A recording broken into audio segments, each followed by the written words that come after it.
बिस्मिल्लाहिर्रहमानिर्रहीम।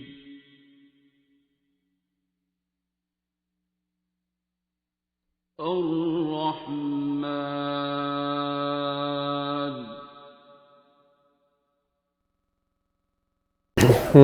कुरान पाक का हर हर्फ शिफा है और शिफा मिन जानिब अल्लाह है, तो सूरह रहमान ही। कुरान का हर हर्फ शिफा है। सूरह रहमान इसलिए कि आप जब फंस जाते हैं, परेशान बीमार होते हैं, अगर कहीं आपने अपनी गलती से कहीं फंसे हुए हैं, अब अल्लाह का नाम अदल भी है, अदल को पुकारेंगे कि रहमान को पुकारेंगे। अगर तो इंसाफ होगा, आपने शराब पी है तो जिगर उड़ेगा, ठीक है। अब आपको डॉक्टर ने भी जवाब दे दिया कि जनाब आपने इतनी शराब पी है, अब जिगर सीधा नहीं हो सकता, ठीक है, तो ट्रांसप्लांट भी नहीं हो सकता, तो फलाना भी मसला है। हूँ कौन याद आएगा? अल्लाह। तो आप अल्लाह से क्या कहेंगे? आप अदल कर? नहीं, तो आप रहमान को पुकारेंगे ना, कि कहार को पुकारेंगे या जब्बार को पुकारेंगे, तो गफ़ार को पुकारेंगे, ठीक है। तो इसलिए रहमान को पुकारने को कहते हैं। ये पूरे कुरान की ये जीनत है, ये सूरत, इसमें कोई राज है। जब उसकी रहमानियत के आगे पेश हो जाए तो गुनाहगार को भी माफ़ कर रहा है ना। हमें पता नहीं, हम कहीं खुद ही ना फिरौन हो ना, हमने कहीं ज़िंदगी में जुल्म ना किया और अब किसी की आह के नतीजे में फंसे हुए हों। हमने किसी बेगुनाह बेटी को तलाक दिलवा दी हो, हमने किसी की बेगुनाह बेटी को प्यार का झांसा दे के जलील कर दिया हो, अब उसकी आह ने हमें पकड़ा हुआ है। इत्थे रहमान भी ना छुड़ाएगा, इत्थे वो काकी छड़ेगी तो जान छुटेगी। तो अगर सुनते हुए उसी का ख्याल आ गया, शर्मिंदगी बन गई, अल्लाह भी अब माफ़ी देना चाह रहा है कि इसकी अगली अपनी बेटियों के आगे ना आए, तो फिर उस बंदी के दिल में कहीं रहम डालेगा, कहीं वहाँ बैठी हुई वो दुआ दे देगी कि अल्लाह उसका भला करे, ठीक है, फिर माफ़ी मिलेगी। नहीं तो ऐसे ही काम चलता रहता है, नस्लों में चलता रहता है। फिर उनकी नस्लें अपनी फंसी हुई कहती हमारा क्या कसूर है, हमने क्यों ऐसे किया है, हमसे ऐसे क्यों हुआ है, मेरा ही क्यों, मैं ही क्यों। जब उनके बड़े जुल्म कर रहे थे उस वक्त वो शहजादियाँ पूछ रही होती हैं ये शोर क्यों कर रहे हैं, ये डबल रोटी क्यों नहीं खाते अगर रोटी नहीं है तो। उस वक्त उन्होंने अब्बा जी को नहीं कहा होता कि अब्बा जी ये लोगों के पास रोटी नहीं है खाने को और हमारे पास डबल रोटियाँ, ये बाहर बांट दें। ये सिस्टम ऐसे होता है, इंसान खुद अपने साथ यहीं पे सब कुछ हो रहा है। जन्नतां दोज़खां तुहाड़ियां जे इत्थे आपस ही तुसीं घड़ियां घड़ाइयां ने, ठीक है, इत्थे ही क़यामत लैन दिओ ना, आपस ही लेन दिओ। अल्लाह रहम करे। अभी लबनान में वो जो ब्लास्ट की वीडियो है, क़यामत नहीं है तो क्या है, जिन पे गुजर गई है एक सेकंड के 1000वें हिस्से में, उसके बावजूद दुनिया बाज आई। क्या दुनिया ने नाइट्रोजन के स्टोर चीज़ें जो हैं उन्हें फेंक दिया, या कोई सिक्योरिटी मेजर्स ली गई कि आइंदा ऐसे नहीं किया जाएगा, वैसे नहीं किया जाएगा, ऐसे नहीं। रात गई बात गई, हमारे लक्षण वही हैं, सारों के ही वही हैं। जितनी पैसा खर्च के, जितनी मेहनत से हमने एक दूसरे की तबाही का सामान इकट्ठा किया हुआ ना असले की सूरत में, और करी जा रहे हैं, और पूरी ज़मीन पता नहीं कितनी बार तबाह करने के लिए काफ़ी है। अगर वही हमने ज़मीन को मज़ीद खूबसूरत करने के लिए वही पैसा लगा दिया होता है, इकट्ठे भाइयों की तरह रह, आदम की औलाद वाकई भाइयों की तरह रह रही होती है। जैसे अब हाल हमारे लोगों को ये किसी ने, आपने मुझे वॉइस क्लिप भेजा था, किसी अफलातून ने भेजा हुआ है, जब नबी करीम सल्लल्लाहु अलैहि वसल्लम ने फरमा दिया है कि सब मुसलमान भाई भाई हैं। डॉक्टर साहब कौन होते हैं कहने वाले कि काकी माँ होती है।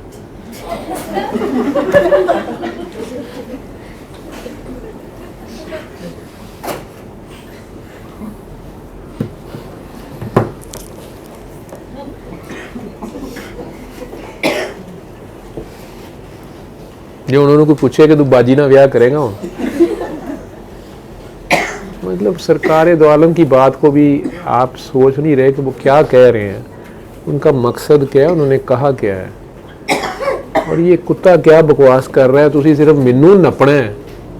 उन्होंने बात कहाँ से मिला रहे हो, क्या मिला रहे हो, क्या ऑब्जेक्शन कर रहे हो, ठीक है। ਇੱਥੇ ਇਹੋ ਜਿਹਾ ਮਜ਼ੂਬ ਬੈਠਾ ਹੈ, ਉਹ ਤੁਹਾਡੇ ਸਾਹਮਣੇ ਹੀ ਨੇ, ਲੰਘਦੇ ਨੂੰ ਤੁਹਾਨੂੰ ਕੋਈ ਪਤਾ ਨਹੀਂ। इन्हें जो एकदम किसी ने सुनने एकदम गल सुनी क्या कहा है, उस गरीब ने उत्थे इन्होंने फड़ लेना।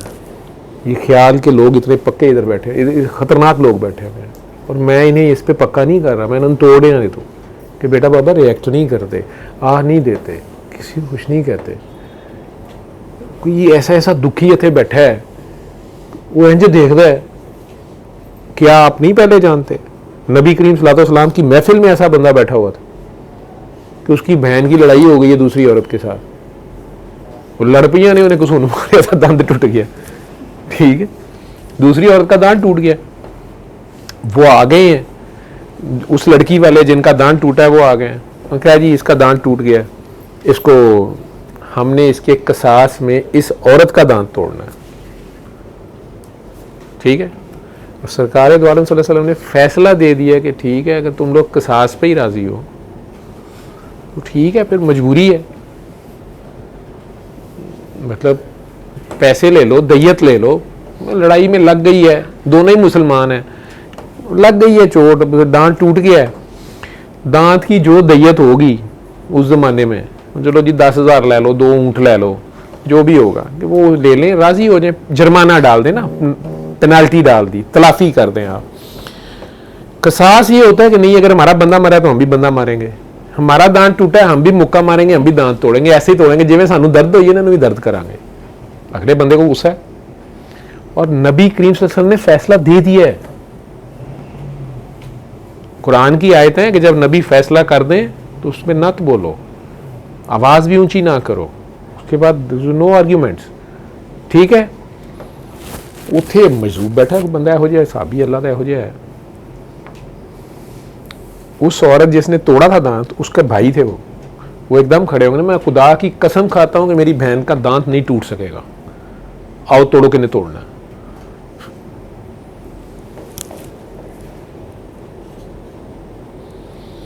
क्यों जी मौलाना ये मैं गलत नहीं पढ़ देती हदीस, तो लेट आया। सरकार दो आलम की महफिल में किसी औरत का केस लाया गया था कि इसने दूसरी औरत के दांत तोड़ दिया, तो उसके घर वाले कहते थे हमने दय्यत में कसास में दांत ही तोड़ना है, तो साहबी जो उस औरत के भाई थे हजूर ने कह दिया ठीक है फिर कसास ले लें, दय्यत में नहीं राजी होते, तो अब उसका भी दांत तोड़ा जाना था। उसका भाई साहबी से खड़े हो गए, उन्होंने कसम खा के कहा कि मेरी बहन का दांत नहीं कोई तोड़ेगा, आओ आगे केड़ा तोड़दा है, नहीं सुनी नहीं पता, अच्छा। वो लड़की वाले मान गए, उससे पहले नहीं मान रहे थे, पता नहीं वो की ओदी का अल्लाह बेहतर जानता, सरकार का फैसला हो गया हुआ है। उन्होंने आगे से कहा जी हम दय्यत पे राजी हैं, ठीक है। ये हुण तुसीं अज अंदाजे ला सकते हो ना कि जी माड़े होणगे फलाने होणगे, सरकार ने फैसला दे दिया कसास कसास ही होगा, वो मान गए। सरकार के वर्ड हैं बेशक अल्लाह के ऐसे लोग मौजूद हैं जो अगर कसम खा लें तो खुदा पूरी करके छोड़ता,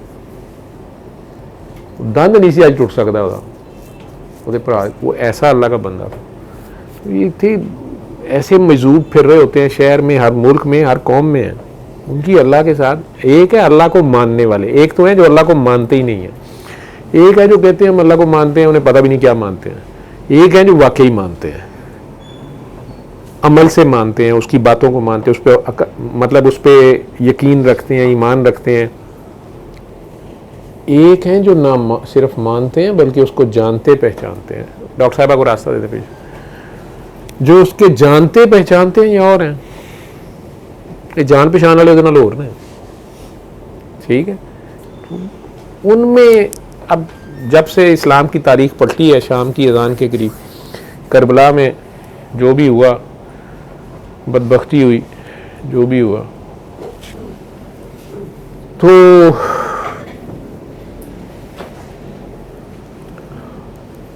ये महकमा लहदा फिरता है, ये हर नस्ल में होते हैं, होते कुर्बानी के ले लें, इन्होंने अल्लाह के लिए कुर्बानियाँ इतनी सी उम्र में दे दी होती हैं कि लोगों को अंदाज़ा नहीं होता, अमूमन हर घर में ही होते हैं, मदर ट्रीज़ाएँ होती हैं, ये सेक्रीफाइस किया होता है हर घर में, काकियों में ज़्यादा होती है नहीं, पोती मजलूम है लेकिन अल्लाह के नाम पे दुआई दे रही होती है।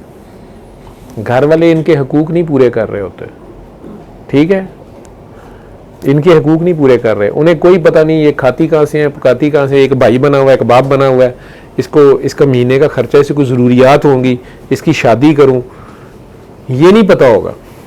तू सिर दे उत्ते दुपट्टा नहीं लिया सी, तू खिड़की च खलोती से, वो ठीक है, उस पर रूल्स लगाएं। वो बुढ़ी हो गई है 40 साल की, अपनी पारसाई उन्हें साबित कर देती है, तुसी 10 थां खे ही खा के आ गए हो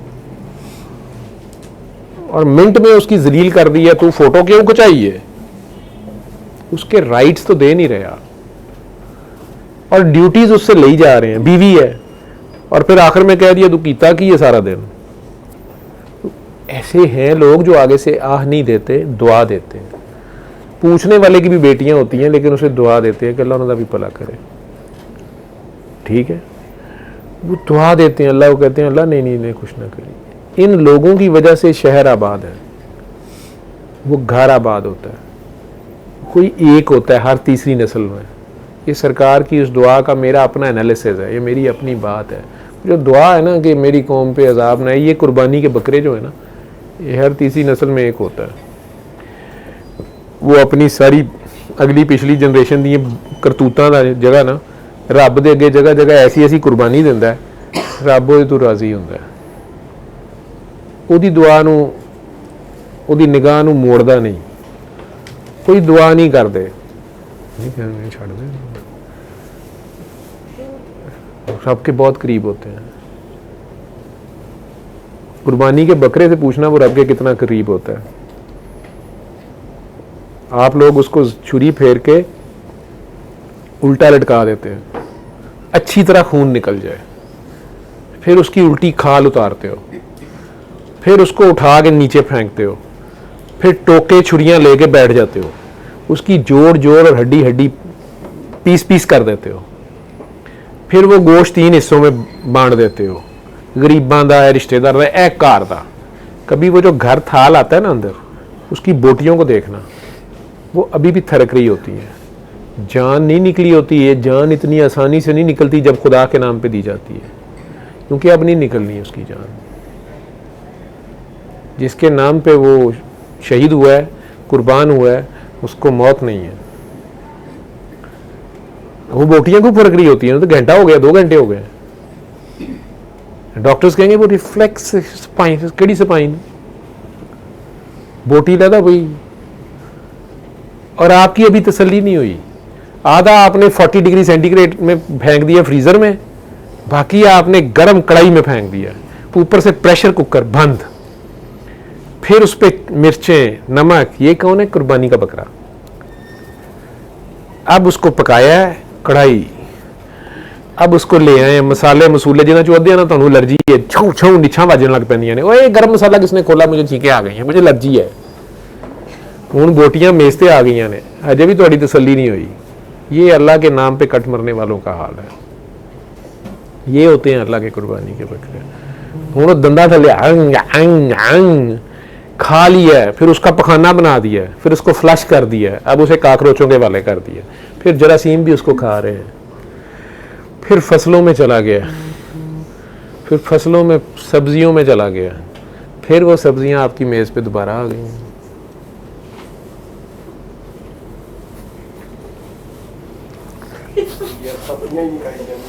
फल भी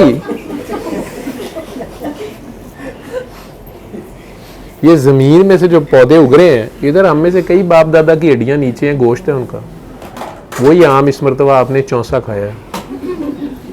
आपके दादा के दादा के दादा के दादा का गोश्त उधर ही था, वो आप खा गए हैं चौंसा बना के। ये इंसान का हाल है, ठीक है। वापस आपने बनाया क्या उसको?